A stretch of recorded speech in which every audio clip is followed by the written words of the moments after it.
The lunch rush at Valentino's had turned into a nightmare, and Emma Chen was exactly $17 short on her cash drawer. Her hands trembled as she recounted the bills for the third time, her fingers fumbling over the worn 20s and 5s. The numbers didn't change. $17 missing. In the 3 years she'd worked at this upscale Italian restaurant in Chicago's Gold Coast, she'd never been short. Not once. If you're enjoying this story so far, don't forget to hit the like button and subscribe. Drop a comment telling me where in the world you're watching from. I love hearing from you. Please, please, please, she whispered to herself, checking under the register mat, inside the receipt printer, anywhere the money might have slipped. Nothing. The kitchen behind her was a symphony of clanging pots and shouted orders in Italian. The dining room beyond the swinging doors hummed with the low murmur of wealthy patrons who thought nothing of dropping $200 on a single meal. And here she was, about to lose everything over $17. Emma's reflection stared back at her from the stainless steel refrigerator, 26 years old, but looking older. Dark circles under her eyes from working double shifts, her black hair pulled back in a tight ponytail, her white server's uniform spotless, because she couldn't afford to replace it if it got stained. She looked exactly like what she was, desperate. Her phone buzzed in her apron pocket. She pulled it out with shaking hands. Mom, Mercy Hospital. Treatment scheduled for Thursday. $3,200 due before procedure. Please confirm. Emma's chest tightened until she couldn't breathe. Her mother's cancer treatments were bleeding them dry. $3,200. She had $900 in her savings account. That was it. Everything else went to rent on their tiny Bridgeport apartment, her mother's medications, the medical bills that kept piling up like accusations. This job at Valentino's was the best she'd ever had. The tips were good, wealthy clientele who sometimes left $50 on a $100 check. She worked 6 days a week, double shifts when they'd let her, and every penny went toward keeping her mother alive. And now she was about to lose it all because of 17 missing dollars. Emma. The kitchen door burst open. Marco, the head chef, stuck his head out. Table 12 needs their osso buco now. Where are you? Coming.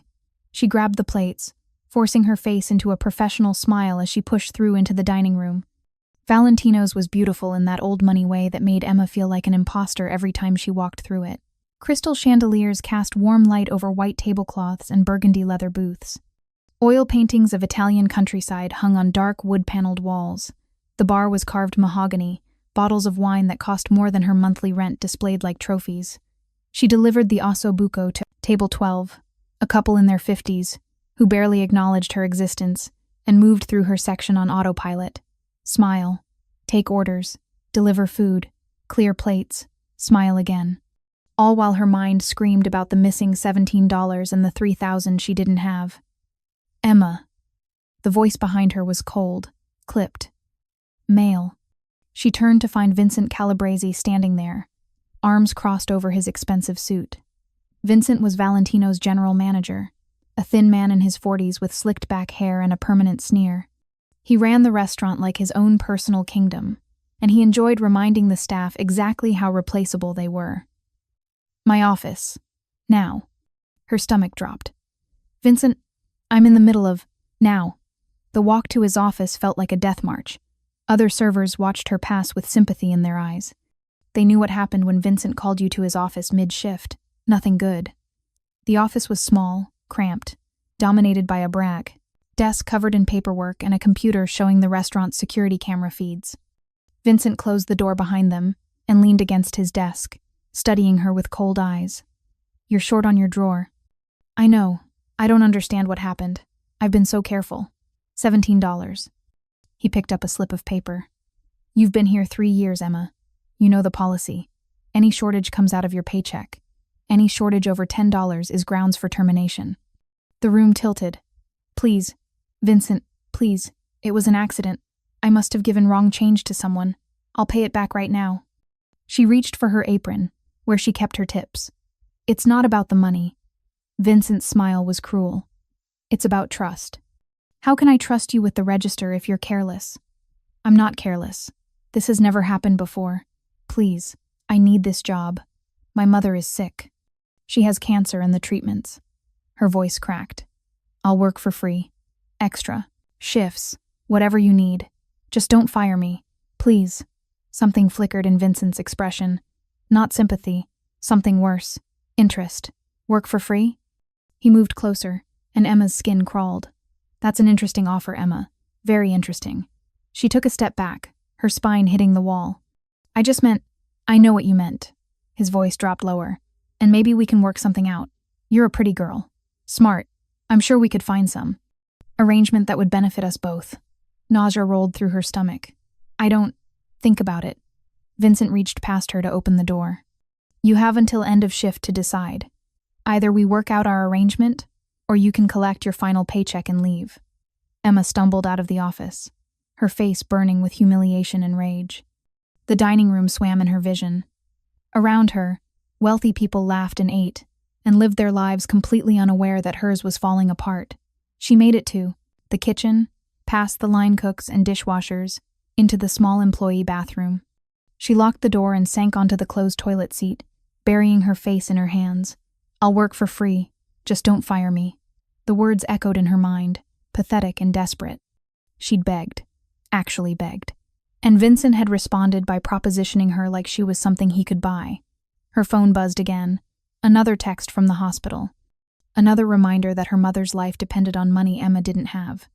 She had two choices. Accept Vincent's arrangement, whatever degrading thing that meant, or lose her job, and watch her mother die because she couldn't afford the treatments. Emma pressed her palms against her eyes until she saw stars. 3 years. 3 years of perfect service, of working herself to exhaustion, of sacrificing everything, and it all came down to 17 missing dollars, and a predator who saw her desperation as an opportunity. She stood slowly, catching her reflection in the mirror. Her eyes were red but dry. She couldn't afford to cry, couldn't afford to fall apart. She had 4 hours left in her shift. 4 hours to figure out what the hell she was going to do. Emma splashed cold water on her face, straightened her uniform, and walked back out into the dining room. She had tables to serve, bills to pay, a mother to save. Everything else was just details. The dinner service started at 5 p.m., and Emma moved through it like a ghost. Take orders, deliver food, smile, pretend everything was fine while Vincent's ultimatum hung over her head like a guillotine. By 6:30, her section was full. Table 9 wanted their steaks medium rare. Table 11 needed more wine. Table 14, a family with 2 kids who kept throwing breadsticks, required constant attention. She was refilling water glasses at table 11 when the front door opened. The entire restaurant seemed to pause.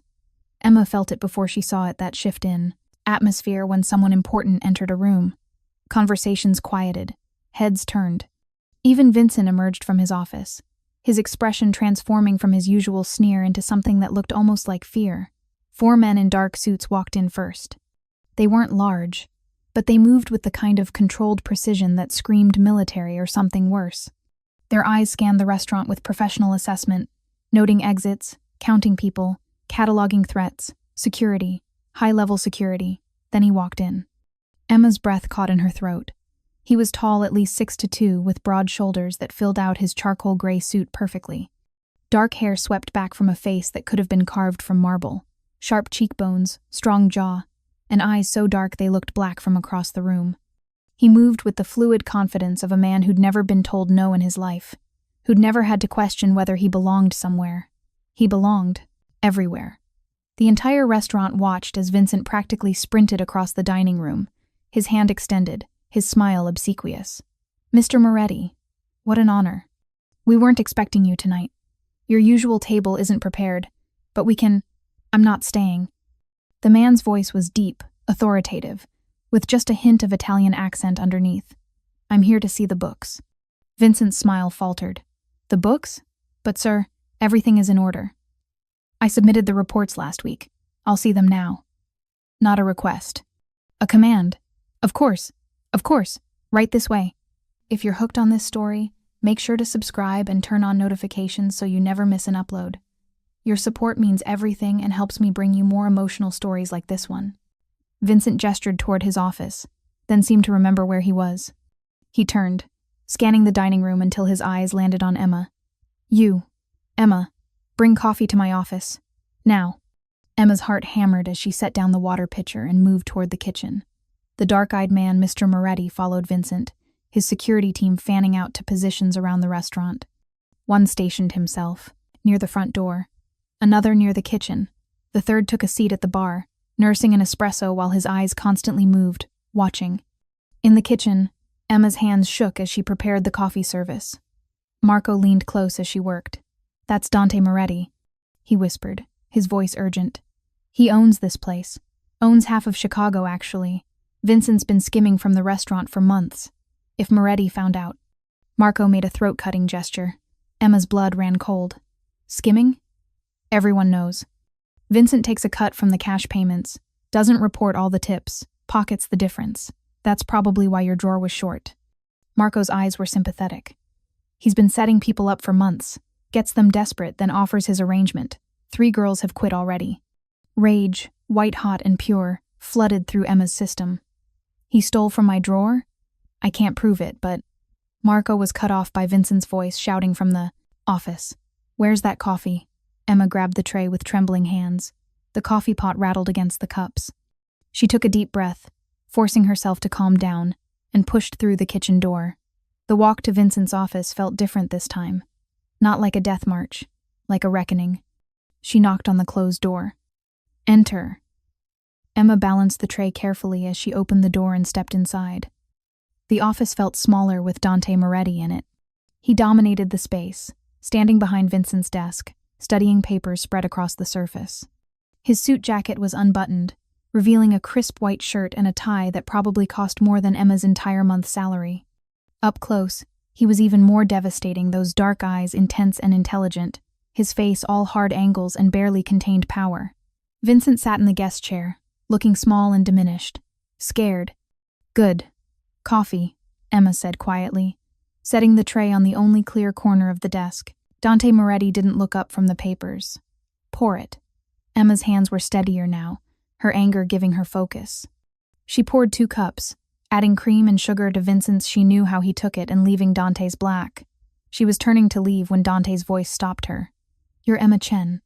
It wasn't a question. Emma turned back slowly. "Yes, sir." "You've worked here 3 years." He was reading something, employee files, maybe. "Never late. Never called in sick. Highest customer satisfaction ratings of any server on staff." "Thank you, sir." "And today your cash drawer was short $17. His eyes finally lifted to meet hers, and the impact was physical. Those eyes saw everything: her exhaustion, her desperation, the tears she'd cried in the bathroom. "Your first shortage in 3 years.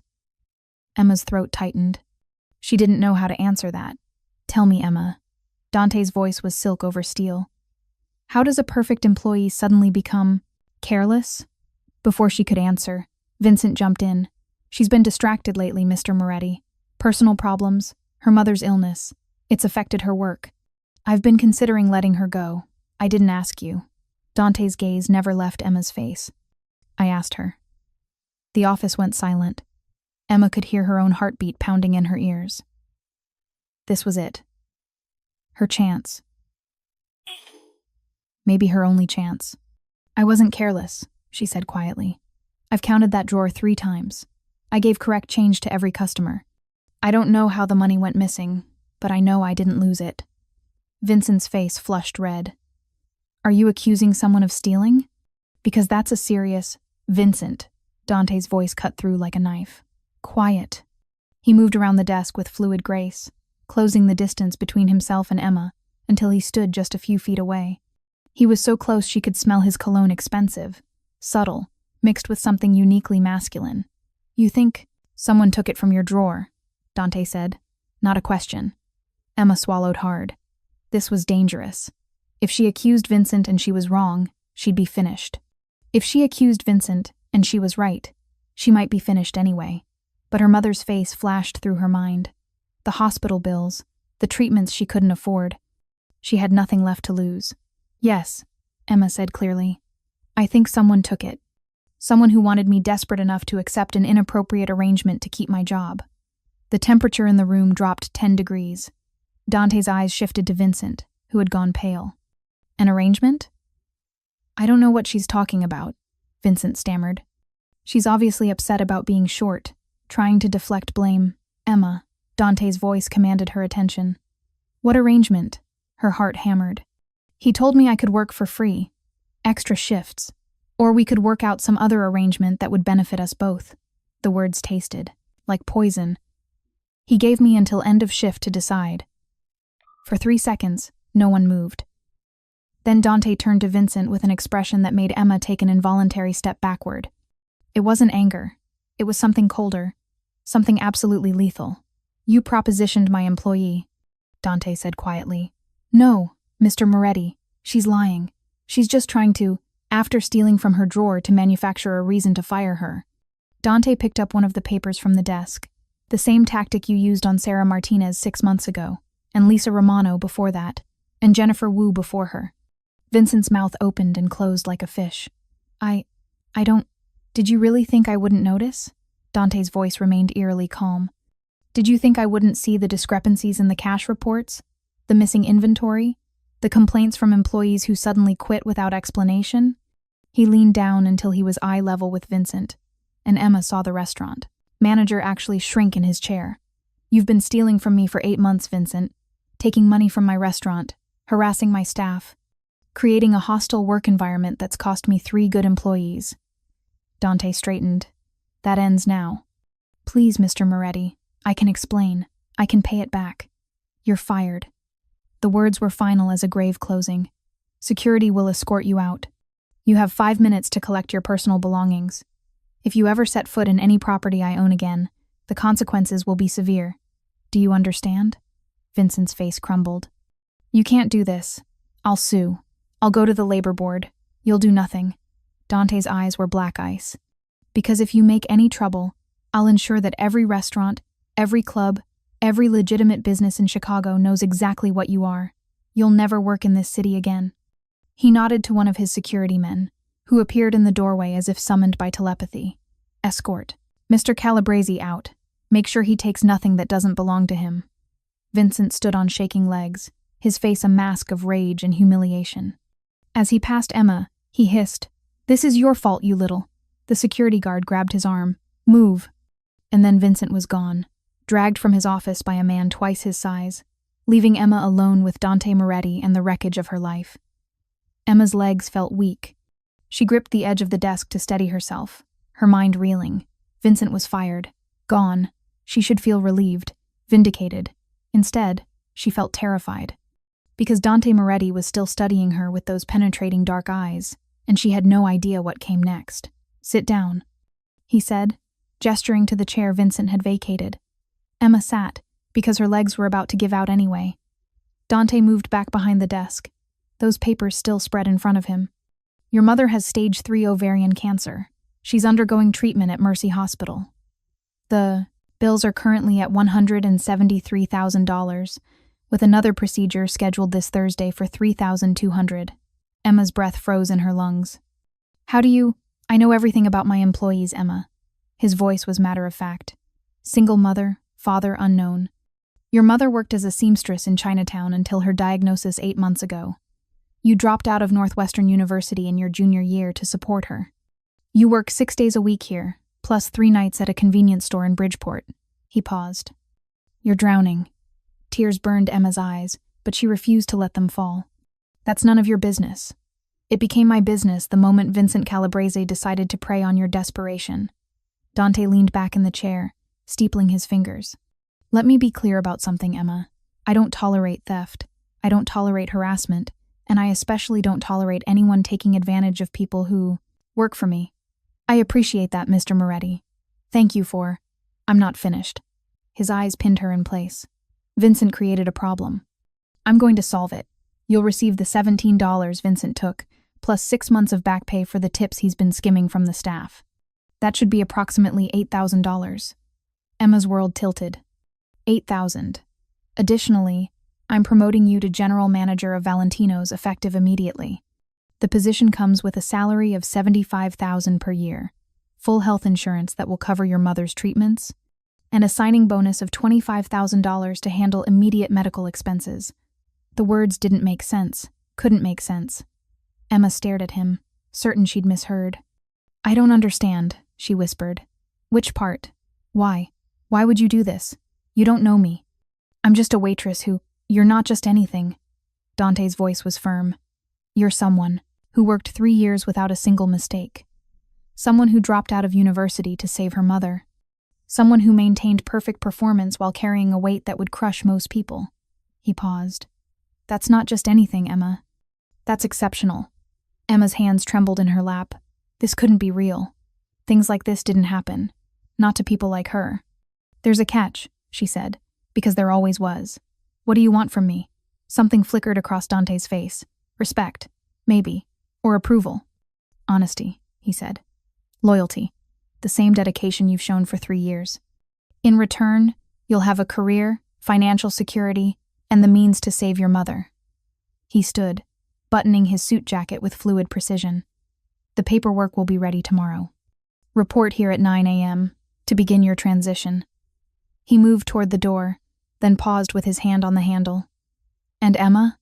That offer you made to Vincent, working for free, accepting, an arrangement? His voice dropped to something dangerous. Never demean yourself like that again. You're worth far more than you realize.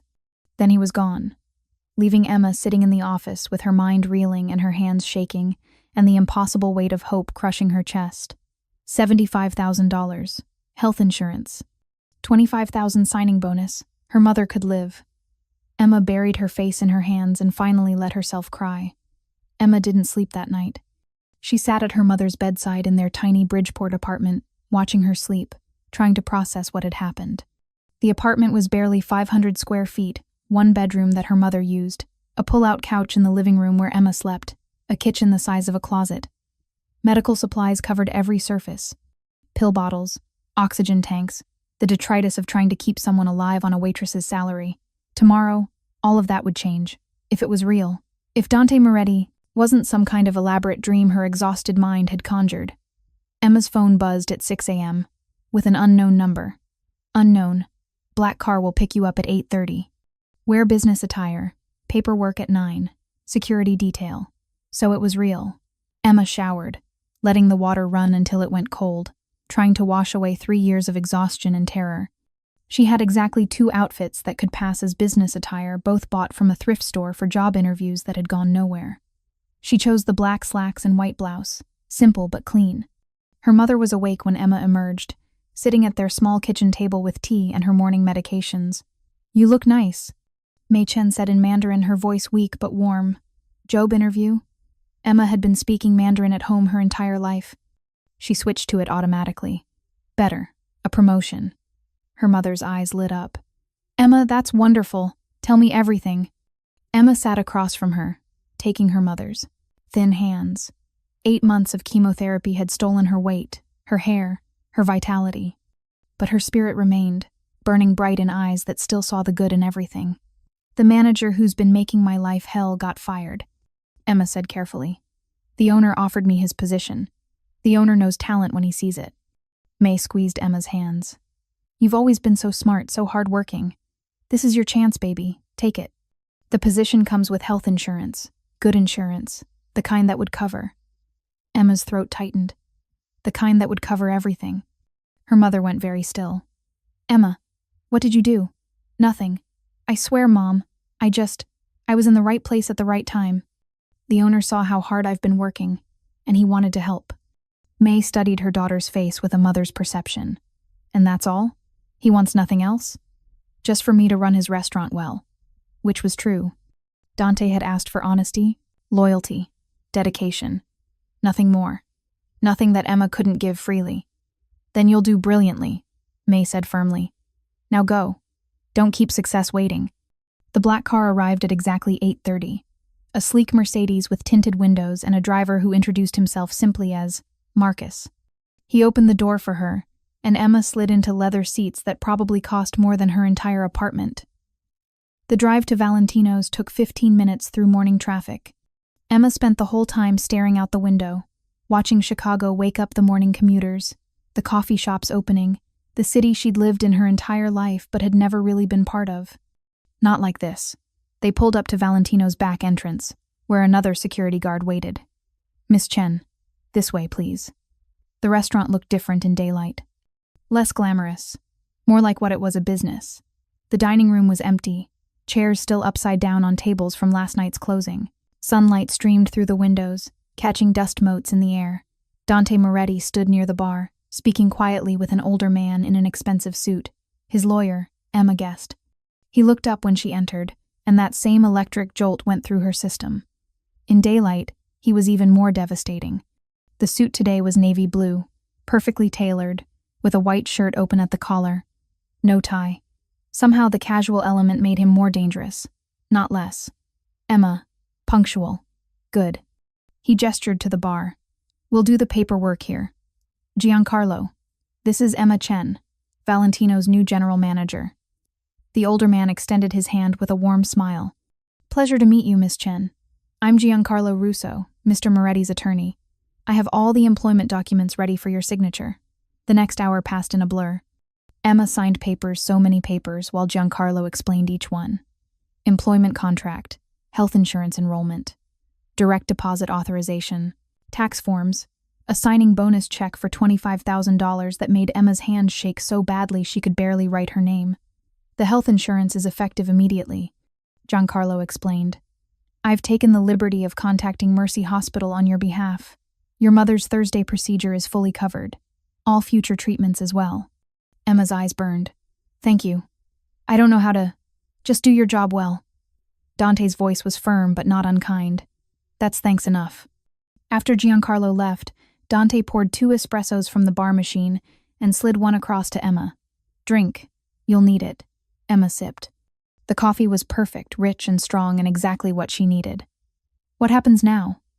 Now you learn to run a restaurant. Dante opened a laptop, pulling up spreadsheets that made Emma's eyes cross. You have 3 weeks to get up to speed. I'll be here every day for the first week, teaching you everything Vincent should have known but was too busy, stealing to bother with. 3 weeks. Emma could handle 3 weeks. She'd handled worse.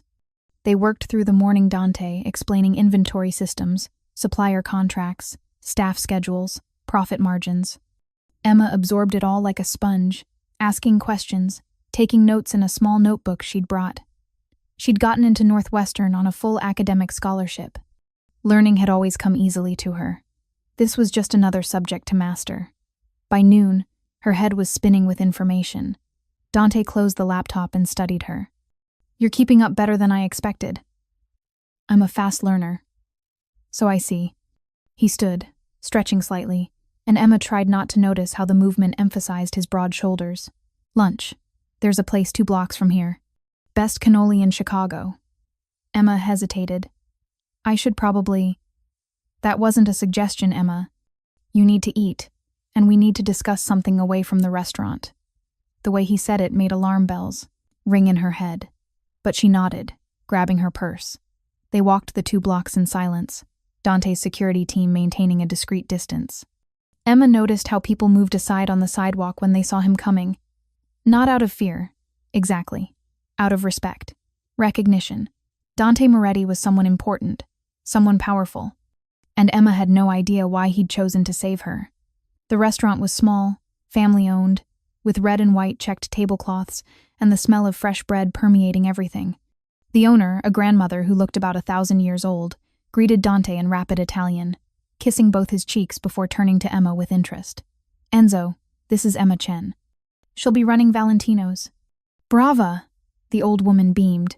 About time you fired that serpent, Vincent. This one, she has kind eyes, smart eyes. You chose well, Dante.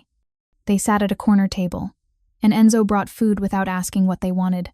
Pasta, bread, salad, and cannoli that looked like works of art. Emma hadn't realized how hungry she was until she took the first bite. The pasta was incredible, rich, and perfectly cooked. She ate in silence while Dante watched her with those dark, unreadable eyes. Why did you really help me? Emma asked finally, setting down her fork. Dante took a sip of wine. I told you, you're exceptional. That's not an answer. It's the only answer I'm giving right now. His eyes held hers. Does it matter? You have the job. Your mother has insurance. Your problems are solved. Nothing is ever that simple. A small smile curved his lips. You're right. Nothing is. He leaned back in his chair. Let me ask you something, Emma. Why did you drop out of Northwestern? She stiffened. You know why. My mother got sick. You were studying economics, graduating with honors. You had a full ride and a bright future. He tilted his head. Most people would have found another way. Put their mother in a cheaper facility. Let the state cover some costs. Finish their degree. Most people don't love their mothers, Emma said quietly. And that's why I helped you. Dante's voice was soft. Because when you had to choose between your future and someone you love, you didn't hesitate. You sacrificed everything without question. He paused. That kind of loyalty is rare, valuable. Emma's chest tightened. You're not just helping me out of kindness, are you? I'm a businessman, Emma. Everything I do serves a purpose. He met her eyes directly. But that doesn't mean my purposes are harmful to you. In this case, our interests align. You needed help. I needed someone trustworthy running my restaurant. Everyone wins. It made sense, but something in his tone suggested there was more he wasn't saying. Is there anything else I should know? Emma asked carefully. About the job? About you?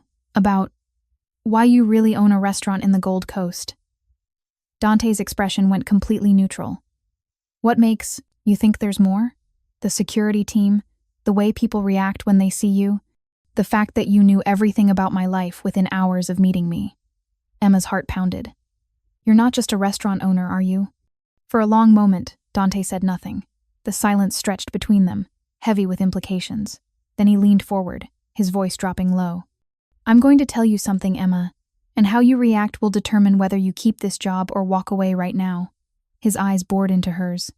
I own 15 restaurants in Chicago, 10 in New York, 5 in Boston. I have real estate holdings worth over $500 million. I have legitimate businesses that employ 3,000 people.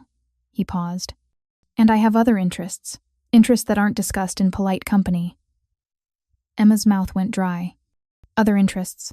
I run an organization that controls certain aspects of Chicago's economy. Protection, imports, financial services for people who can't use traditional banks. His voice was matter of fact. Some people call me a businessman. Others use different terms. The truth is somewhere in between. The Mafia. He was talking about the Mafia. Emma should stand up, should walk away, should run as far and as fast as her legs would carry her. But she thought about her mother's face this morning, the hope in her eyes, the treatments that would save her life.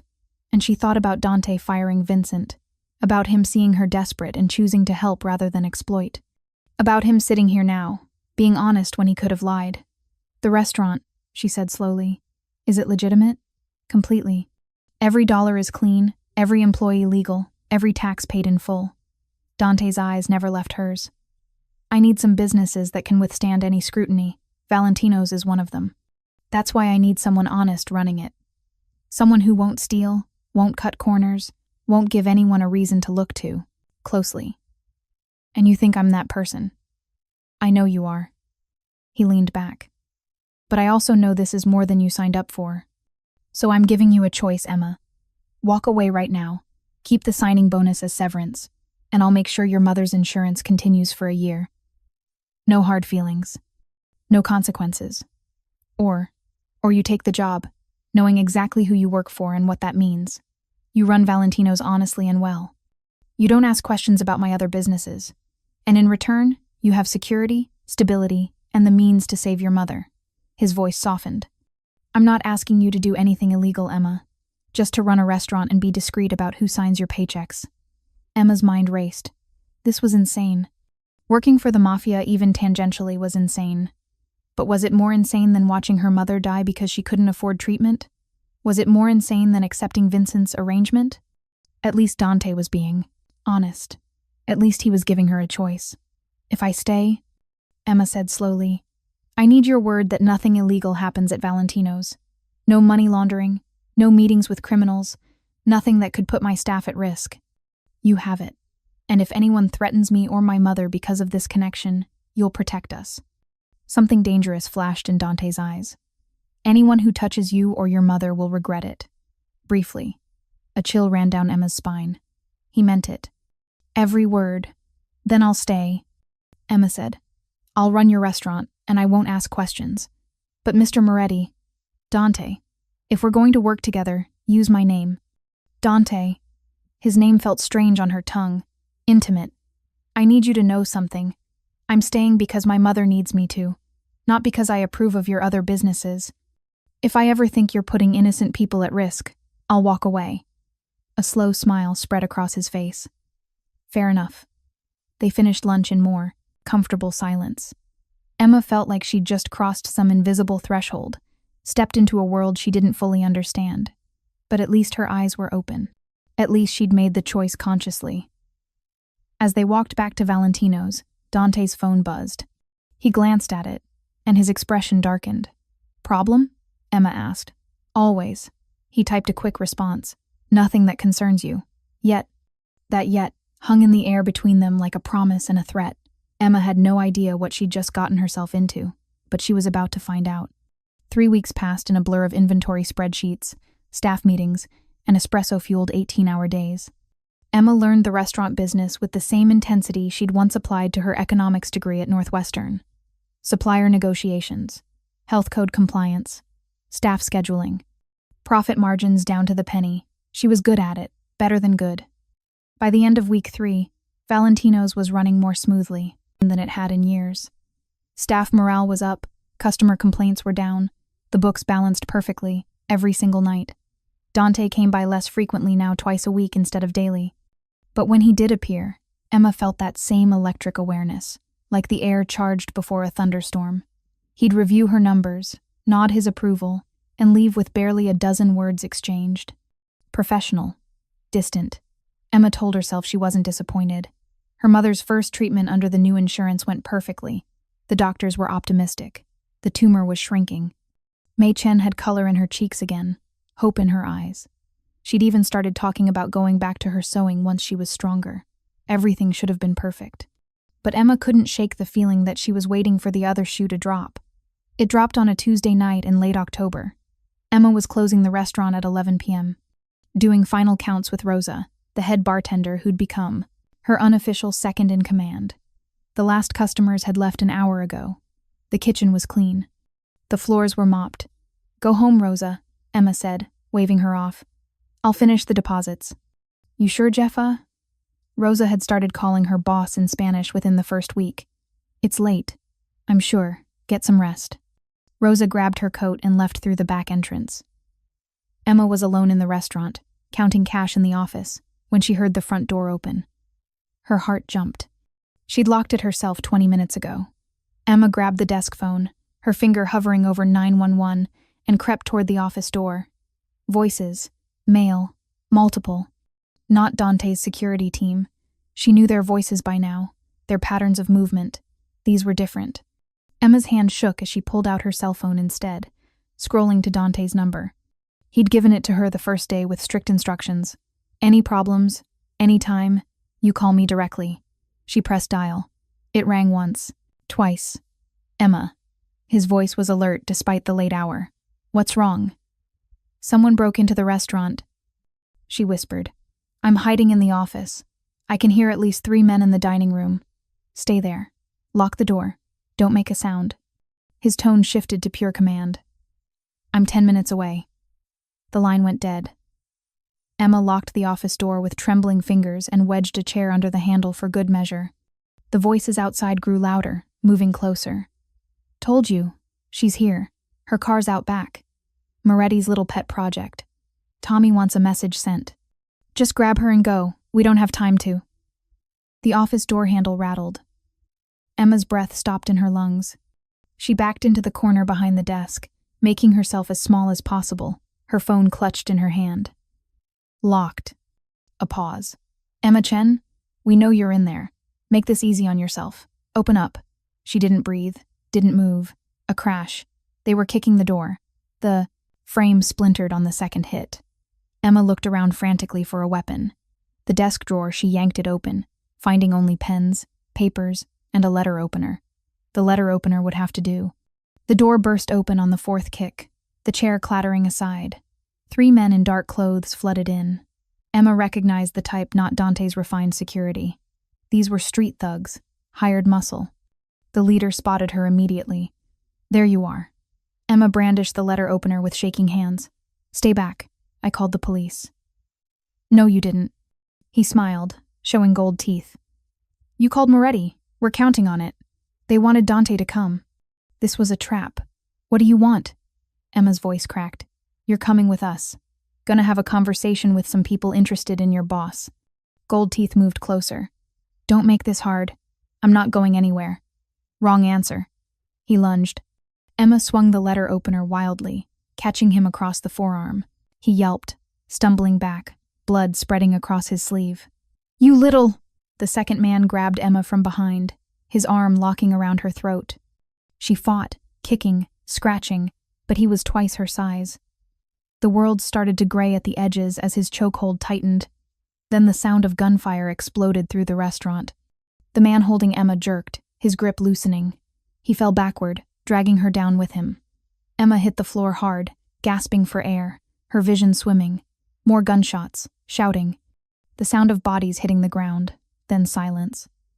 Strong hands grabbed Emma's shoulders. She screamed, thrashing. Emma! Emma! It's me! Dante's face came into focus above her. His eyes were wild, his expression barely controlled fury. Blood spattered his white shirt, not his own. Are you hurt? His hands moved over her, checking for injuries with surprising gentleness. I'm okay. Emma's voice broke. They were waiting for you. They wanted... I know what they wanted. Dante helped her to her feet, steadying her when her legs threatened to give out. Can you walk? She nodded. The office was a war zone. 2 bodies on the floor, the men who'd broken in. Emma's stomach turned, and she looked away quickly. The third man, gold teeth, was zip-tied and bleeding, pressed against the wall by 2 of Dante's security team. Get her out of here, Dante said to Marcus. Take her to the penthouse. Don't stop for anything. No. Emma's voice was stronger than she felt. I need to know what's happening. They said they wanted to send you a message. They mentioned someone named Tommy. Emma. Dante gripped her shoulders, forcing her to meet his eyes. I will explain everything. But right now, you need to be somewhere safe while I clean this up. Do you trust me? Did she?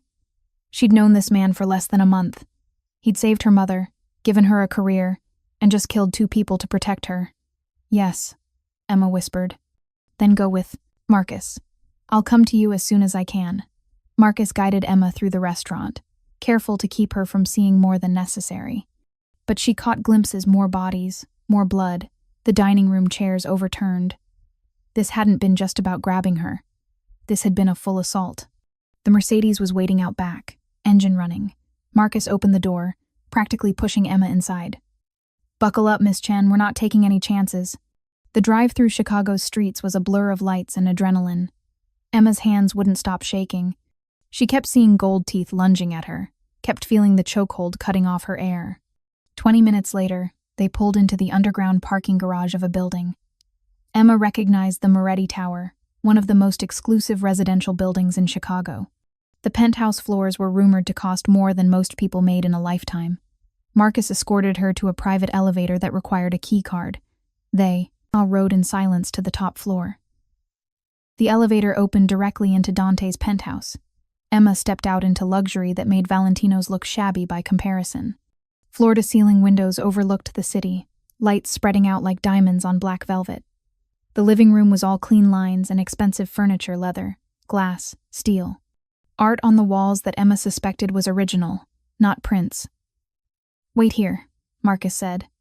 I'll check the perimeter. Emma sank onto the leather couch, her legs finally giving out. She was in Dante Moretti's penthouse. People had just tried to kidnap her from her own restaurant. 2 men were dead. This was really happening. Her phone buzzed. Her mother. Mom, are you working late? Don't forget to eat something? Emma stared at the text, tears burning her eyes. Her mother had no idea how close she'd just come to losing her daughter. Emma, just finishing up. Home soon. Love you. A lie, but a necessary one. Marcus reappeared. All clear, Mr. Moretti will be here within the hour. There's food in the kitchen if you're hungry, and guest rooms down that hall if you need to rest. I'm fine. Another lie. Miss Chen. Marcus's voice was surprisingly gentle. You've been through trauma tonight. It's okay not to be fine. Emma looked up at him, this large, dangerous man who'd probably killed people but was currently offering her comfort.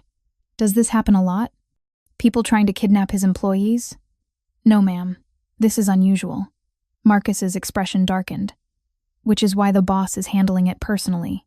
Emma didn't want to know what handling it personally meant. She sat on the couch for what felt like hours, watching the city lights, trying to process everything. Her phone buzzed twice more, Rosa checking that she got home safe, the head chef asking about tomorrow's menu, but Emma couldn't make herself respond. The elevator dinged at 12:30 a.m. Dante stepped out, and Emma's breath caught. He'd changed. Clothes, the blood-stained shirt replaced with a black t-shirt and jeans. Casual. But the expression on his face was anything but. How are you? He crossed to her in 3 strides, kneeling in front of the couch so they were eye level. I've been better. Emma tried for humor, but her voice cracked. What happened? Who were those men? Dante's jaw tightened. They worked for the Calabrese family, Vincent's cousins. Vincent. Emma's stomach dropped. He sent them? Vincent's in the hospital with 2 broken legs and a fractured skull. He didn't send anyone. Dante's voice was cold. But his family thinks I was too harsh with him. They wanted to send a message that they don't take kindly to their own being disrespected. So they came after me. They made a mistake. The way Dante said it sent chills down Emma's spine. A fatal one. Emma wrapped her arms around herself. How many people died tonight? 5. 3 at the restaurant, 2 at the Calabrese family compound. He saw her expression and gentled his tone. Emma, these weren't innocent people. They broke into your place of work with the intention of hurting you to get to me. I eliminated a threat. That's all? That's all? Emma's voice rose. People are dead because of me, because you hired me. Because Vincent Calabrese is a predator who couldn't accept consequences for his actions, and his family is stupid enough to start a war over it. Dante grabbed her hands, stilling their trembling. This is not your fault. Do you understand? None of this is your fault. But if you hadn't what? Existed? Needed a job? Dared to accept my help? His eyes blazed. You did nothing wrong, Emma. You were a victim that I chose to help. What happened tonight was the Calabrese family's choice, not yours, and they're paying for it now. Emma's chest heaved. What does that mean? What are you going to do? I've already done it. Dante stood, moving to pour himself a scotch. From the bar, the Calabrese family will not trouble you again, ever. I've made certain of that. How? By making it clear that anyone who touches you answers to me personally. He took a long drink. By ensuring that the entire city understands you're under my protection.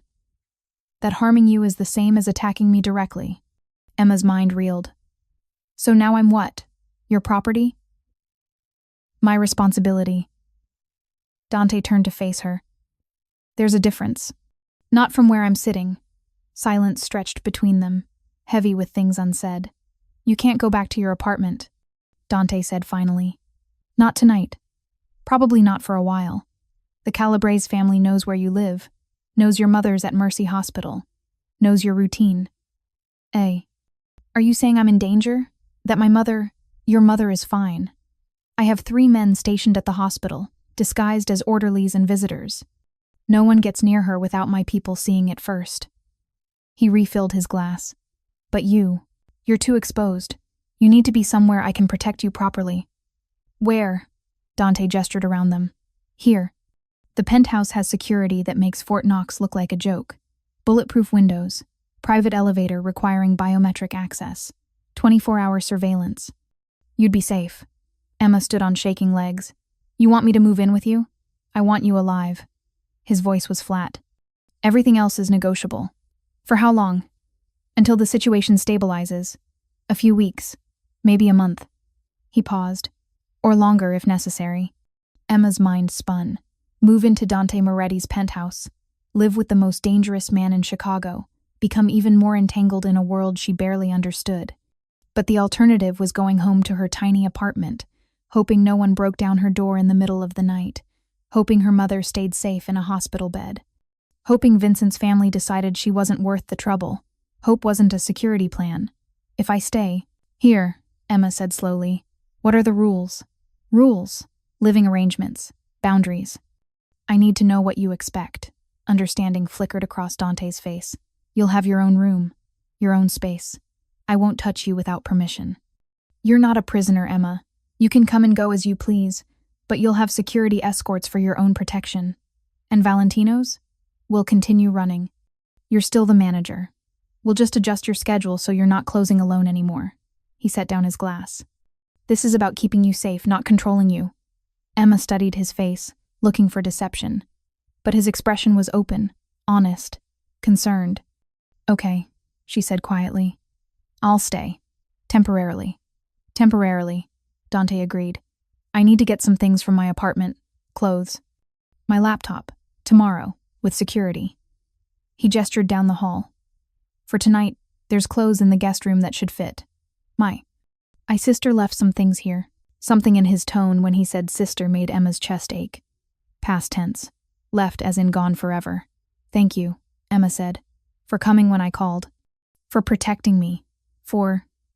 She gestured helplessly. All of this. You work for me. That means you're mine to protect. Dante's voice was firm. No one touches what's mine. The possessiveness in his tone should have bothered her, should have made her want to argue about autonomy and independence. But instead, wrapped in the exhaustion and aftermath of terror, it made her feel safe. Emma was so tired of being afraid. The guest room? She asked. Dante led her down a hallway lined with more expensive art. He opened a door to reveal a bedroom bigger than Emma's entire apartment. King-sized bed, with what looked like 1,000 thread-count sheets. Ensuite bathroom with a soaking tub. Walk-in closet. The clothes are in there. Dante gestured to the closet. Bathroom has everything you need. If you need anything else, my room is at the end of the hall, or Marcus is stationed by the elevator. Emma nodded, exhaustion crashing over her like a wave. Dante turned to leave, then paused in the doorway. Emma? Yes? You were brave tonight, calling me, fighting back. A lot of people would have frozen. I wasn't brave. I was terrified. Bravery and terror aren't mutually exclusive. His dark eyes held hers. Get some rest. Tomorrow we'll figure out next steps. Then he was gone, the door clicking softly shut behind him. Emma stood in the middle of the opulent guest room, still wearing her work clothes, still shaking slightly from adrenaline. She should shower, should change, should try to sleep. Instead, she walked to the floor-to-ceiling windows and looked out over Chicago, the city that had been her home for 26 years but felt completely foreign tonight. Somewhere out there, Vincent Calabrese was in a hospital with broken legs. His family was learning the consequences of attacking Dante. Moretti's interests. 2 men were dead because they'd tried to kidnap her. And Emma was standing in a penthouse that cost more than she'd earn in 10 lifetimes, under the protection of a man who killed without hesitation and called her mine, like it was a fact of nature. Her phone buzzed. Her mother again. Mom, just want to make sure you're safe. The nurse said some men came by asking about you, but security sent them away. Everything okay? Emma's blood ran cold. They'd already tried to get to her mother. Emma, everything's fine. Security is handling it. I'll visit tomorrow. Love you. She pulled up Dante's number, her finger hovering over the call button. But what would she say? He already had men at the hospital. He'd already protected her mother. He'd already done everything he promised. Emma set down the phone and finally let herself cry for the violence she'd witnessed, for the safety she'd lost, for the life she'd once dreamed of that seemed impossibly far away now. But underneath the tears was something else. Something that terrified her more than gold teeth or broken doors or kidnapping attempts. Relief. For the first time in 3 years, maybe in her entire life, someone else was carrying the weight. Someone stronger. Someone who wouldn't let her fall. Dante Moretti was dangerous. Possibly deadly. Definitely criminal. But tonight, he was all that stood between Emma and people who wanted to hurt her. And God help her. That felt like salvation. Emma woke to sunlight streaming through unfamiliar windows and the scent of coffee. For a moment, she couldn't remember where she was. Then it all came rushing back: the attack, the blood, Dante's penthouse. She was wearing clothes from the guest room closet, soft pajama pants and a t-shirt that fit perfectly. Someone's clothes, the sister Dante had mentioned. The bedside clock read 9:30 a.m. Emma never slept past 6. She found her way to the kitchen following the coffee smell. The penthouse looked different in daylight, less intimidating, more like an actual home. Books on the shelves, photos in frames, though Emma couldn't see them clearly from a distance. Signs that someone actually lived here. Dante stood at the stove, cooking. He'd changed into slacks and a white button-down, sleeves rolled to his elbows. No jacket, no tie. Almost casual. "You cook?" Emma's voice was rough from sleep. He glanced over his shoulder. "Don't sound so surprised. I lived alone for years before I could afford staff." He gestured to the coffee pot. "There's coffee. Eggs will be ready in a minute." Emma poured herself a cup, wrapping both hands around the warm mug.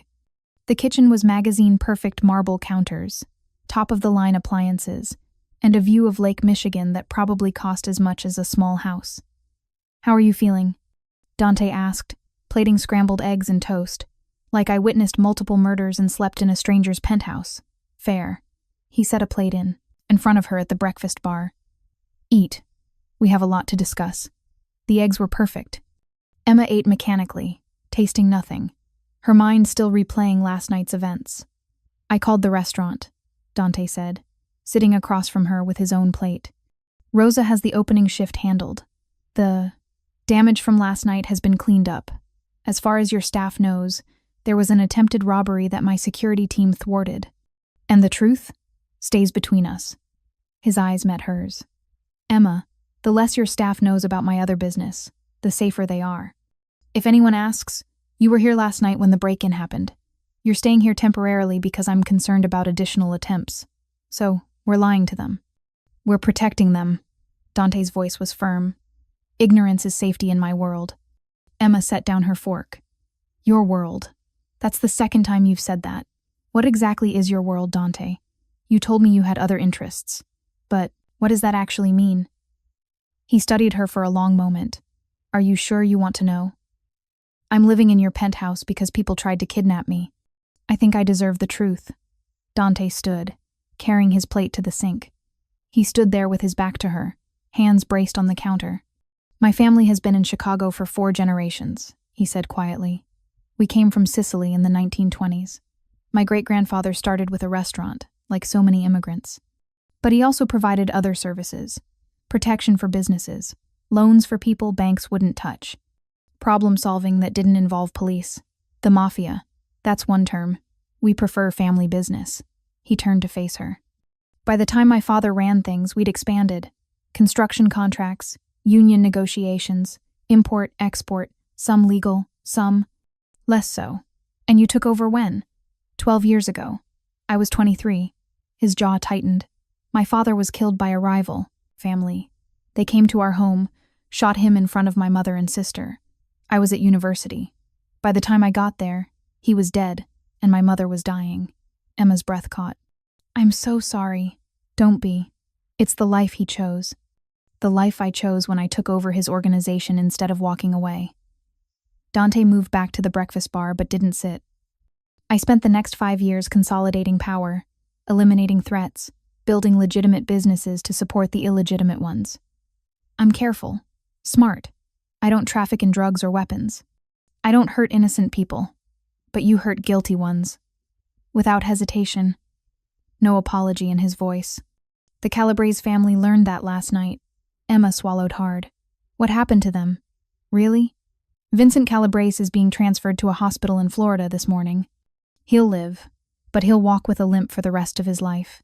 His cousins, the ones who came after you, are dead. And Tommy Calabrese, the family patriarch, has agreed to retire from business in Chicago permanently." Dante's smile was cold. His choice, of course. "Retire, or I dismantle everything he's built brick by brick." "How did you convince him so quickly?" "I showed him what happens when someone threatens what's mine." Dante's eyes held hers. "I can be very persuasive when motivated. Emma should be terrified." She was sitting across from a man who'd just admitted to running a criminal organization, to hurting people, to forcing an entire family out of Chicago. But all she could think about was how he'd said, "What's mine?" like she belonged to him. Like protecting her was as natural as breathing. "Your sister," Emma said, changing the subject before she could examine that thought too closely. "You mentioned her last night. These clothes, they're hers?" The change in Dante's expression was immediate. The cold, calculating crime boss disappeared, replaced by something raw and wounded. "Lucia," his voice was soft. "She was my baby sister, 15 years younger than me. I raised her after our parents died." "Was?" "She died 6 years ago." Dante moved to the window, staring out at the lake. Car accident. Drunk driver ran a red light. She was crossing the street to meet me for dinner. I was late because of a business meeting. If I'd been on time, it's not your fault, isn't it? He turned back to her. I chose this life, Emma. I chose to be someone dangerous, someone with enemies, someone who's always looking over his shoulder. Lucia paid the price for that choice. She died in a random accident. That's not on you. She was coming to meet me at a restaurant in enemy territory because I insisted we try their risotto. If I'd picked somewhere else, somewhere safe, she'd still be alive. His hands curled into fists. Every choice I make has consequences, usually for people who don't deserve them. Emma stood, moving around the breakfast bar until she stood beside him at the window. Up close, she could see the grief carved into his features, the guilt he carried like a weight. How old was she? 21. Pre-med at UIC. She wanted to be a pediatrician. A ghost of a smile. She used to practice her bedside manner on me, taking my temperature, checking my blood pressure, telling me I needed to eat more vegetables. She sounds wonderful. She was the best of us, the only good thing our family ever produced. Dante's voice broke slightly. And I let her die. Without thinking, Emma reached out and took his hand. His fingers were warm, strong, and they closed around hers like she was a lifeline. You didn't let her die. You loved her. That's not the same thing. They stood there in silence, hands linked, looking out over Lake Michigan. Emma could feel Dante's pulse through his palm, steady, strong, alive. Why did you really help me? Emma asked quietly. At the restaurant. Was it just because I'm loyal? Because you needed someone trustworthy? Dante's thumb traced slow circles on her palm. Do you want the truth? Always. When you fell at Vincent's feet and begged him not to fire you, when you offered to work for free to save your mother. He paused.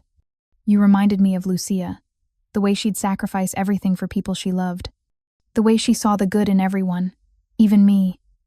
I'm not your sister, Dante. I know that. His voice dropped lower. Believe me, I know that. Something in his tone made Emma's pulse quicken. She looked up at him, and the intensity in his dark eyes stole her breath. Then what am I? She whispered. I don't know yet. His free hand came up to cup her face, thumb brushing her cheekbone. But you're not just an employee. Not anymore. They stood frozen in that moment, the city sprawling beneath them, the morning sun warm on their skin. Emma knew she should step back, should establish boundaries, should remember that this man was dangerous, criminal, completely wrong for her in every way. But she couldn't make herself move. Dante's phone shattered the moment, buzzing insistently from the counter. He pulled away with visible reluctance, retrieving it. What? His voice shifted back to cold command. A pause. When? Another pause. I'll be there in 20 minutes. He hung up and turned to Emma with an apologetic expression. I have to handle something.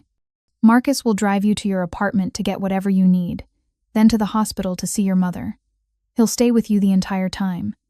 I can't have an armed escort following me everywhere. You can and you will. No room for argument. Emma, the Calabrese family might be handled, but word is spreading that you're important to me. That makes you a target until everyone understands the consequences of touching you. How long will that take? A few weeks. Maybe a month. He grabbed his jacket from a chair. I know it's not ideal, but it's temporary. Once the message is received and internalized, you can have your life back. And if I refuse? If I just go home and pretend none of this happened? Dante stopped at the elevator, his hand on the call button. Then I'll have someone watching your apartment 24/7 without your knowledge. I'll have men following you who you won't see. And you'll spend every moment wondering if the person behind you is a threat or my protection. He met her eyes. At least this way, you know who's keeping you safe. Emma wanted to argue, wanted to assert her independence, but she'd seen what happened to people who became collateral damage in Dante's world. Fine, but I'm visiting my mother every day, and I'm working at the restaurant. Agreed, with security, and I want my own space here. Real privacy, not you hovering. You have my word. He stepped into the elevator. Marcus will be up in 10 minutes. Help yourself to anything in the penthouse. Then he was gone, leaving Emma alone in the sprawling luxury with more questions than answers. She spent the next hour exploring. The penthouse had 5 bedrooms, 3 bathrooms, a home office, and a library that made Emma's bookworm heart sing. The photos she'd noticed earlier were scattered throughout Dante with Lucia at various ages. Lucia's graduation. Lucia laughing at something off-camera. The girl had been beautiful. Dark hair like Dante's. Warm eyes. A smile that lit up her entire face. Emma understood now why Dante had helped her. She wasn't just a loyal employee or a woman in need. She was a chance at redemption. A way to save someone when he'd failed to save the person who mattered most. That should have felt manipulative. Should have made Emma angry. Instead, it made her want to hug him. Marcus arrived precisely on time, professional and polite. The drive to Emma's Bridgeport apartment felt surreal, pulling up to her shabby building in a Mercedes that cost more than the entire structure. "I'll wait in the car," Marcus said. "You have my number if you need anything." Emma's apartment felt impossibly small after the penthouse. Cramped, shabby, every surface covered in her mother's medical supplies. But it was home. Her home. The place where she'd lived her entire life. She packed quickly clothes, laptop, toiletries, the photo of her father she kept beside her makeshift bed.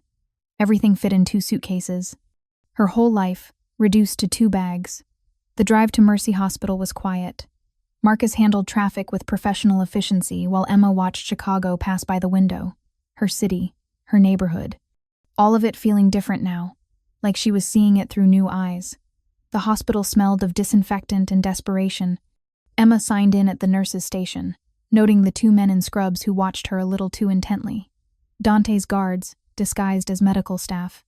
Her mother was awake, sitting up in bed, reading a Chinese magazine. She looked better, the chemotherapy finally showing results.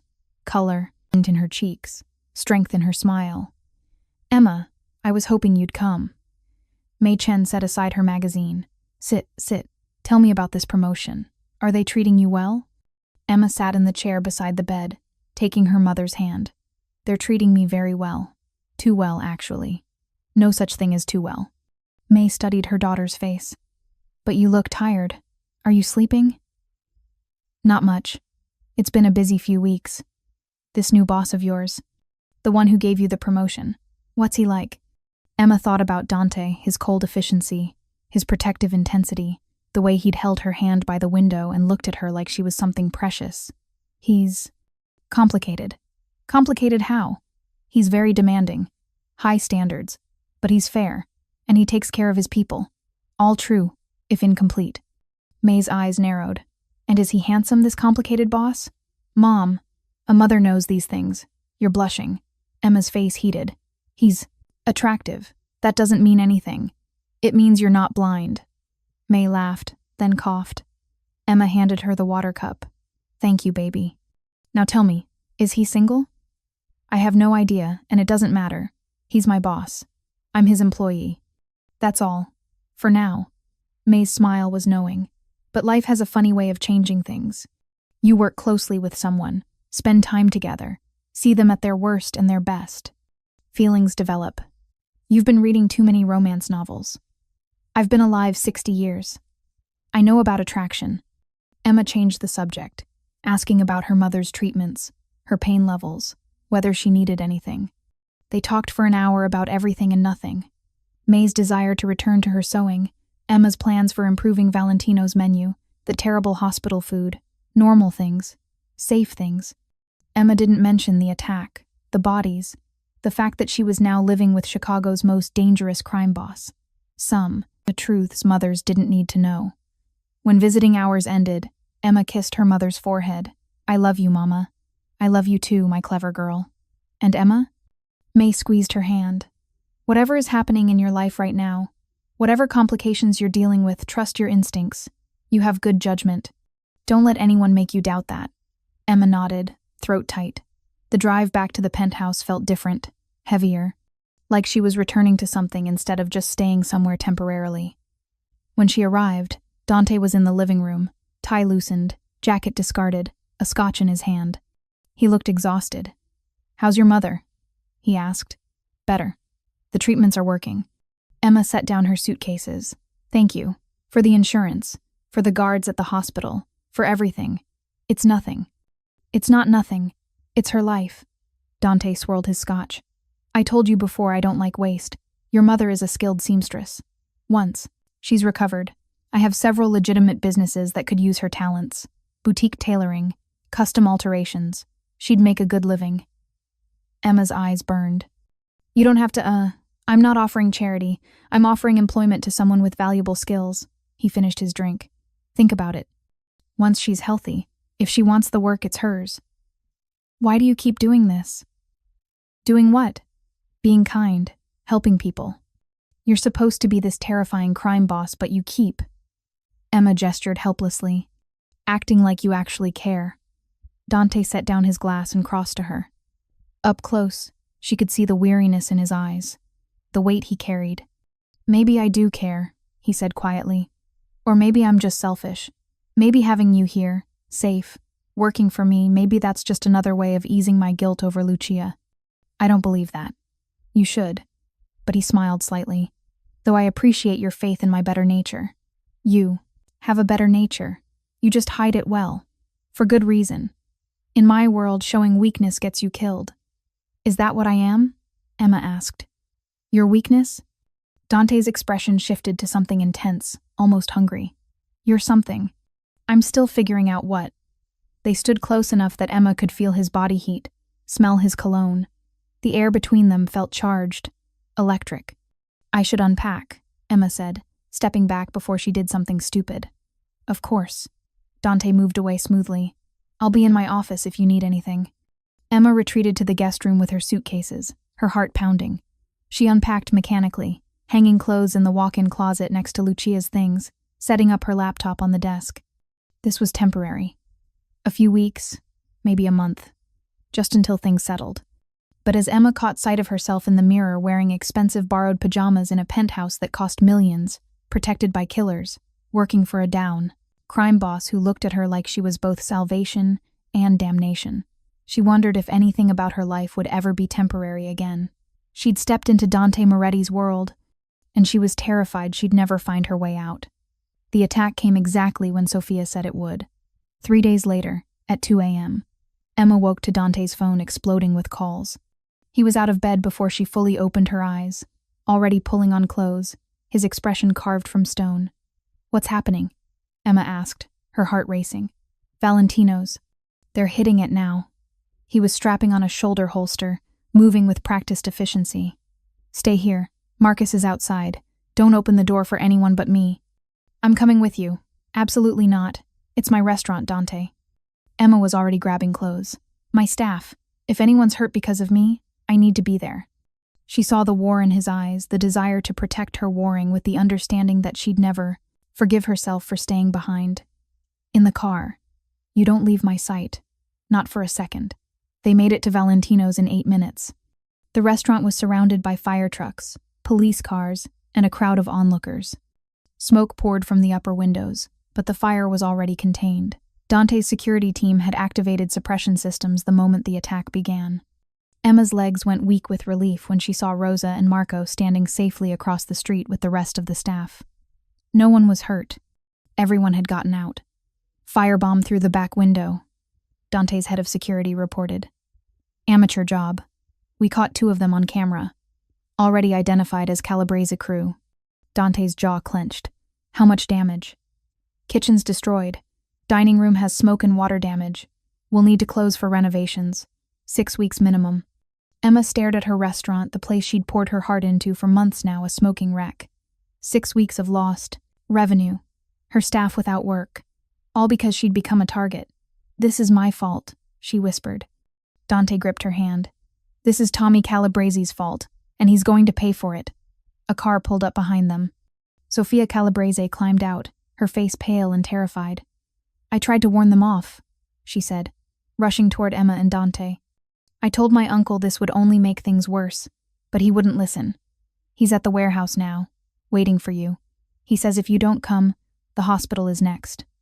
Emma's blood turned to ice. My mother is safe, Dante said immediately. I moved her to a private facility yesterday, under a false name with 24-hour security. She's untouchable. He'd anticipated this. Had moved pieces into place before Emma even knew they were in danger. Tommy wants to meet, Sophia continued desperately. Just you and him. No weapons. No security. He'll end this if you give him what he wants. What does he want? Emma asked. For you to leave Chicago. Forever. Sophia's eyes filled with tears as she looked at Emma. He says if Moretti's woman disappears, he'll have no reason to keep fighting. You're the whole cause of this war. Without you, there's no conflict. The words hung in the air like a death sentence.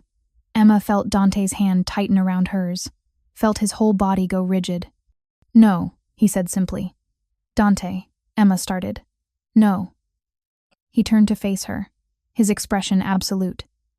I will burn this entire city to the ground before I let you leave. I will destroy every member of the Calabrese family. I will make Chicago run red with blood, but I will not let you go. People are getting hurt. People who made their own choices. Tommy chose to attack my restaurant. Vincent chose to be a predator.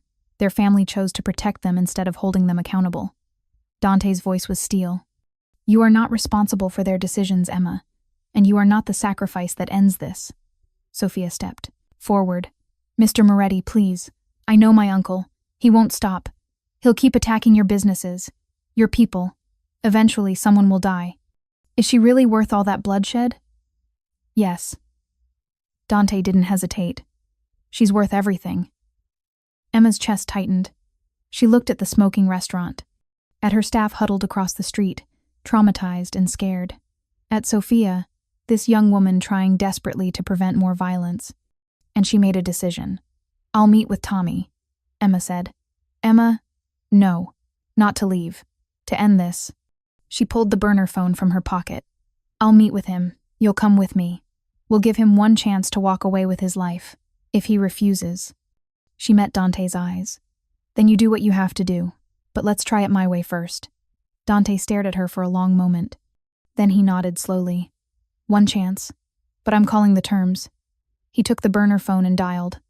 Emma heard a man's voice answer rough, old, angry. Calabrese, this is Moretti. You want a meeting? Fine. Neutral location. My people search everyone who enters. You get 5 men. I get 5 men. And if anyone draws a weapon, everyone dies. Those are my terms. A pause. Then, where? Valentino's. 1 hour. It's already destroyed. Fitting place to end this. Dante hung up before Tommy could respond. He'll come, Sophia said quietly. He wants this over as much as we do. The next hour was a blur of preparation. Dante's security team swept Valentino's, setting up a perimeter, installing surveillance, planning for every possible scenario. Emma changed into clean clothes someone brought from the penthouse, trying to calm her racing heart. She was about to sit across from the man who'd tried to kill her. The man who wanted her gone so badly he'd burned down her restaurant, and she was going to look him in the eye and refuse to give him what he wanted. At 3:30 a.m., cars pulled up outside. Tommy Calabrese emerged old but still powerful, with the same cruel eyes as his nephew Vincent. 5 men flanked him, all searched thoroughly by Dante's security before being allowed to enter. They gathered in Valentino's smoke-damaged dining room. The beautiful space Emma had worked so hard to perfect was now charred and waterlogged. Crystal chandeliers dark, tables overturned. The physical manifestation of this war. Tommy sat across from Dante and Emma, his men behind him, his expression cold. You should have stayed a nobody, Waitress, he said to Emma without preamble. None of this would have happened. None of this would have happened if Vincent had kept his hands to himself, Emma replied, her voice steady despite her fear. If your family had held him accountable instead of protecting him, if you'd accepted consequences instead of demanding revenge. That's not how our world works. Then your world is broken. Emma leaned forward. Mr. Calabrese, I understand you've lost things. Your nephew's career, your family's standing, territory you thought was yours. But burning down restaurants and threatening innocent people won't get those things back. It just makes you a terrorist. Watch your mouth, girl. She's right. Sophia's voice came from the doorway. She'd followed them in despite Dante's orders to stay outside. Uncle Tommy, look at what we've become. Vincent was a predator. You know it. I know it. Everyone in the family knows it. We protected him because he was blood. But that doesn't make what he did right. Sophia, you don't understand. I understand that I'm tired of burying cousins. Tired of running from the police. Tired of being afraid all the time. Sophia's eyes filled with tears. This war accomplishes nothing. You're not getting Vincent's reputation back. You're not returning to power. You're just killing people for pride." Tommy's face flushed. "After everything this man did to our family, after everything we did first." Sophia moved closer to the table. "We came after his employee. We tried to extort him. We attacked his businesses. And he responded the way anyone in this world would, with force. So you're defending him now? Choosing him over family? I'm choosing sense over suicide." Sophia looked at Emma. "She doesn't deserve to die because Vincent couldn't keep his hands to himself, and we don't deserve to be destroyed because you're too proud to walk away." Silence fell over the ruined restaurant. Dante spoke for the first time. "Calabrese, I'm going to make you an offer. Once. Take it or leave it, but there's no negotiation." "I'm listening." "You leave Chicago. Tonight. Your immediate family goes with you, Sophia included if she chooses. I'll give you $2 million as relocation funds. You stay gone, stay quiet, and you live." Dante's voice was flat. "Or you refuse, and by sunrise there's no Calabrese family left in Chicago. Not in hospitals, not in hiding, not anywhere." Tommy's hands curled into fists. On the table. "You think you can threaten me in front of my men?" "I'm not threatening. I'm explaining reality." Dante leaned forward. "You're old, Calabrese. You're tired. You've already lost this war, you just don't want to admit it. Take the money. Take your pride. Leave with your life. It's more than most people get." "And her?" Tommy nodded at Emma. "She stays? Keeps playing house with you? Gets everything while my family gets nothing? She stays because she's mine." Dante's voice dropped to something dangerous. "And because she did nothing wrong except exist. Your family's suffering is self-inflicted. Hers was your creation. There's a difference." Tommy stared at them both for a long moment. Emma could see the calculations behind his eyes weighing pride against survival, revenge against escape. $3 million? Tommy said finally. "And you stay out of Florida. That's where we're going." "Done." Dante didn't hesitate. "Your people out of Chicago by dawn. Money wired. Within the hour. And if someone from my family comes back, wants revenge someday, then they die. Slowly. And I come to Florida to finish what I should have finished months ago." Dante's smile was cold. "But if they're smart, they'll take this gift and live quiet lives somewhere I'm not." Tommy stood slowly, his men tensed, but he waved them down. "I should kill you both," he said. "For what you cost us. For the disrespect." "You should," Dante agreed. "But you won't. Because you're smart enough to know how this ends if you try." For a moment, Emma thought Tommy would do it anyway.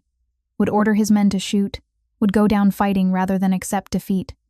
Then Sophia touched her uncle's arm. "Please, let's just go. I want to see tomorrow." Something in Tommy's expression cracked. He looked at his niece, young, scared, desperate for peace, and his shoulders sagged. "Fine. 3 million. Florida. We're done." "We're done," Dante confirmed. Tommy turned to Emma one last time. "You should have stayed small. Stayed invisible. Being with him only brings pain. Being with him saved my mother's life. Gave me a future. Yes, it's complicated. Yes, it's dangerous." Emma stood, meeting his eyes without flinching. "But I chose it. All of it. And I'd choose it again." Tommy shook his head slowly. Then he walked out, his men following, Sophia trailing behind with one last grateful glance at Emma. The restaurant fell silent except for the soft drip of water from the damaged ceiling. Emma's legs gave out. She sank into a chair, her whole body shaking. "It's over," Dante said quietly. "It's actually over. For now. No. For good." He knelt in front of her, taking her hands. "Emma, I need you to understand something. What you did tonight standing up to Tommy, refusing to run, giving him a way out that saved his pride, that was brilliant. That was the kind of solution I never would have found. I just didn't want more people to die. I know, and that's why I love you." He kissed her palms. "You make me better, make me think past violence to actual solutions. I don't know if I deserve you, but I'm keeping you anyway." Emma laughed shakily. "You're stuck with me now." "Good. Because I have something to ask you." He pulled a small box from his pocket, opened it to reveal a ring. Simple, elegant, with a single diamond that caught the dim light. Emma's breath stopped. "Marry me," Dante said. "Not because you're convenient, not because you need protection, but because I can't imagine my life without you. Because you're the best thing that's ever happened to me. Because every morning I wake up grateful you chose to stay. Tears streamed down Emma's face. Dante, I know it's insane. I know we've only been together a few months. I know my world is dangerous and complicated, and everything you never wanted. His voice was raw. But marry me anyway. Let me spend the rest of my life protecting you, loving you, trying to be worthy of you. Emma looked at this man, this criminal, this killer, this person who'd saved her mother and given her a career, and burned down anyone who tried to hurt her, who was kneeling in a destroyed restaurant at 4 a.m, offering her forever. Yes, she whispered. Yes, I'll marry you. He slid the ring onto her finger, then pulled her into a kiss that tasted like smoke and tears and new beginnings. When they finally pulled apart, Emma looked around the ruined restaurant. We need to rebuild this place. We will. Better than before. Dante stood, pulling her up with him. And while we do, you need to officially become part of the organization. Not just as my wife, as my actual partner, Emma Moretti, co-owner of everything I've built. That's insane. That's us. He smiled. Insane. Dangerous. Absolutely perfect. They walked out of Valentino's hand in hand, into a Chicago dawn that was just beginning to break. Emma's staff cheered when they saw the ring. Rosa actually cried. Marco started planning the wedding menu immediately. And somewhere in the car driving away from the city, Tommy Calabrese looked at his niece and said, "That girl's gonna be more dangerous than Moretti ever was." Sophia smiled. I know. That's why I helped her. Epilogue. 6 months later, Emma stood in the newly renovated Valentino's, watching final preparations for their grand reopening. The restaurant was more beautiful than before, modern but elegant, honoring the old while embracing the new, just like her life.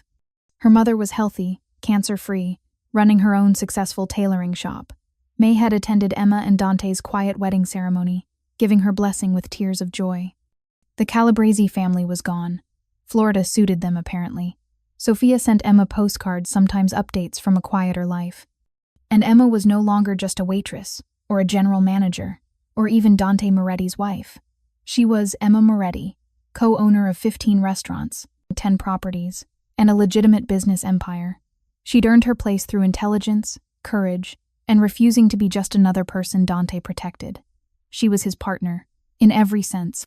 Dante appeared beside her, sliding an arm around her waist. Ready for tonight?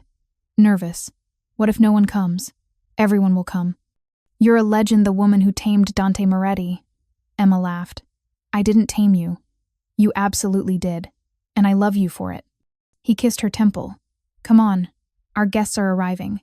They walked through the restaurant together, past staff who adored Emma, past security who respected her, past a life that had been built from desperation and transformed into something beautiful. Emma caught her reflection in a mirror. The exhausted, drowning waitress was gone. In her place stood a woman who'd fought for her place in this world and won. A woman who'd begged, I'll work for free, just don't fire me, and ended up owning the whole restaurant. A woman who'd fallen for Chicago's most dangerous man and somehow made it work. Emma smiled at Dante, squeezed his hand, and stepped into their future together. Sometimes the most reckless decisions were also the right ones. Sometimes the most dangerous love was also the truest. And sometimes, when a Mafia boss husband walked in at exactly the right moment, everything changed forever. 1 year after the wedding, Emma Chen Moretti stood in the penthouse nursery, painting the walls a soft lavender while Dante assembled a crib with surprising competence. You know, we could hire people to do this, he said, reading the instructions for the 3rd time. We could. But I want to. Emma set down her paintbrush, one hand resting on her 6-month pregnant belly. Our daughter deserves a room we built ourselves. Dante looked up, and the expression on his face still made her breath catch pure love, wonder, and a hint of terror. He was going to be a father. The idea both thrilled and terrified him. Lucia Rose, he said softly, testing the name they'd chosen. She would have loved being an aunt. She would have loved you as a father. Emma crossed to him, fitting herself against his side. You're going to be amazing at this. I have no idea what I'm doing. Neither do I. We'll figure it out together. She kissed his jaw. Like everything else. Dante's phone buzzed. He glanced at it, then smiled. Your mother's downstairs. Should I let her up? Please. She brought more baby clothes. I swear she's knitting faster than humanly possible. Mei Chen arrived in a flurry of bags and excitement, immediately inspecting the nursery with a grandmother's critical eye. She looked healthy now, vibrant, with color in her cheeks and energy in her movements. The cancer was a distant memory. "Beautiful," she declared in Mandarin. "But you need more pillows, and a rocking chair. And Emma, are you painting in your condition? Sit down." "Mom, I'm pregnant, not dying. Listen to your mother," Dante said in perfect Mandarin, something he'd learned to surprise May at their wedding. "She knows these things." May beamed at him. She'd taken to Dante immediately, seeing past the dangerous reputation to the man who loved her daughter absolutely. She knew what he was. She'd chosen to focus on what he did protect their family fiercely. They spent the afternoon together, the three of them preparing for Lucia's arrival. May told stories about Emma as a baby. Dante shared carefully edited tales of his own childhood in Sicily. Emma watched them interact and felt her heart swell with gratitude. This was what she'd almost given up that night. She'd begged Vincent not to fire her. The doorbell rang at 5. Marcus appeared with the delivery flowers from Sofia Calabrese in Florida. The card read, "Congratulations on the baby. Thank you for giving my family a second chance. S." "She's getting married," Emma told Dante. "She sent me the invitation last week to a doctor. Someone completely legitimate. Good for her." Dante meant it. Sophia had helped end a war. She deserved happiness. After May left, Emma and Dante stood in the completed nursery, imagining the life that would soon fill this space. Their daughter, a child born into this complicated world but surrounded by fierce love. "Are you scared?" Emma asked. Terrified, Dante's hand covered hers on her belly. "What if I'm like my father? What if I can't protect her? What if this life, my life, hurts her? Then we'll handle it. Together." Emma turned to face him. "Dante, you're not your father. You're the man who paid a stranger's debt because she reminded you of your sister. The man who gave a desperate woman a chance when no one else would. The man who's been learning Mandarin lullabies so our daughter can hear them in her grandmother's language." "You know about the lullabies? Your accent is terrible. I can hear you practicing." Emma smiled. "You're going to be an incredible father. Because of you, you make me want to be better." They held each other in the quiet nursery, two people from different worlds who'd built something beautiful together. The call came 3 months later, at 2 a.m. Emma's water had broken. Dante, who'd faced down armed enemies without flinching, went completely pale. "It's happening. It's actually we need to go. Now. Where's the bag? Did we pack the bag?" "Dante." Emma grabbed his hand, squeezing through a contraction. "Breathe. We practiced this." "Right. Breathing. Bag. Hospital." He was already calling Marcus, mobilizing security, turning their daughter's birth into a military operation. The hospital had been prepared for weeks, an entire wing secured, doctors vetted, security positioned at every entrance. Nothing was left to chance. Labor lasted 14 hours. Dante never left Emma's side, holding her hand, whispering encouragement in Italian and English, and even Mandarin. When the pain got unbearable, when Emma screamed that she couldn't do this, he was there, steady, strong, unwavering. "You can," he said firmly. "You're the strongest person I know. You're going to be an incredible mother. Just a little longer, amor mio." At 4:17 m, Lucia Rose Moretti entered the world screaming. Emma held her daughter for the first time and understood, finally, why Dante had been so terrified. This tiny person was everything, more important than businesses, than power, than anything else in the world. "She's perfect," Dante whispered, tears streaming down his face as he touched his daughter's tiny hand. "Emma, she's absolutely perfect. She has your eyes. She has your strength, I can already tell." May arrived an hour later, crying happy tears, holding her granddaughter with experienced hands. Rosa and Marco and the entire Valentino staff sent flowers until Emma's hospital room looked like a garden. And somewhere in heaven, Emma liked to think, Lucia Moretti looked down at her namesake and smiled. 5 years later, Emma walked through Valentino's, now part of a restaurant empire spanning 12 cities, holding Lucia's hand while their daughter chattered about her day at kindergarten. "And then Tommy drew a picture of a dragon, but I drew a whole castle with princesses and everything, and Miss Sarah said mine was very detailed." Emma smiled, listening to her daughter's endless stream of consciousness. Lucia was bright, curious, and completely fearless, a combination of Emma's intelligence and Dante's confidence. She knew her father was important, knew people treated their family with respect and caution. But to Lucia, Dante was just Papa, the man who made her pancakes in funny shapes, who let her paint his nails, who read her bedtime stories in 3 languages. The dangerous crime boss became gentle the moment his daughter entered the room. "Mama, can we have gelato before dinner?" Lucia asked hopefully. "Ask your father." Dante appeared from the kitchen, flour on his expensive shirt from helping Marco develop a new dessert. Lucia ran to him immediately, launching into her request. "Gelato ruins dinner," Dante said seriously. "But Papa, however, we could have a very small gelato now, and then a very good dinner later." Lucia squealed with joy. Emma rolled her eyes fondly. He was completely wrapped around their daughter's finger. Later, after Lucia was asleep in their penthouse apartment, they'd added a floor specifically for their growing family. Emma and Dante stood on the terrace overlooking Chicago. "Do you ever regret it?" Emma asked. "Choosing me? This life?" Dante pulled her close. "Every day I wake up grateful you begged me to keep your job. Grateful Vincent was stupid enough to give me a reason to notice you. Grateful you were brave enough to stay. I was desperate, not brave. You were both, and you changed everything." He kissed her forehead. "Emma Moretti, you took a broken man and gave him a reason to be better. You gave me a family. A real one. Not just an organization, but people to love and protect and build a future with. We built it together. We did. And we're not done yet." His hand rested on her stomach, where another secret was growing, one they discovered just that morning. "How did you know?" Emma laughed.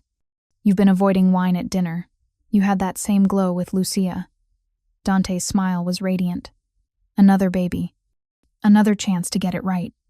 We're getting it right now. We're getting better at it," he corrected, then added softly, "Thank you for choosing me, for staying, for giving me more than I ever deserved." Emma looked at the city sprawling beneath them, at the life they'd built from desperation and danger, at the family they'd created against all odds. She thought about the woman she'd been drowning, desperate, begging not to be fired from a job at a restaurant she'd eventually own. She thought about the moment Dante had walked into that restaurant and changed everything, and she smiled. "I'll work for free," she'd said once, a lifetime ago. Instead, she'd gained everything. Love, family, purpose, a partnership that made her stronger. Sometimes the most desperate moments led to the most beautiful destinations. Sometimes the most dangerous love was also the truest. And sometimes, when a mafia boss saw past your brokenness to your strength, magic happened. Emma Moretti kissed her husband, feeling their daughter safe in her bedroom, and their future growing inside her, and knew with absolute certainty she would choose this life, this man, this love 1,000 times over. Every single time. Thank you so much for watching until the end. If you loved this story, check out the other videos on your screen now. I think you'll really enjoy them. And don't forget to subscribe if you haven't already. See you in the next story.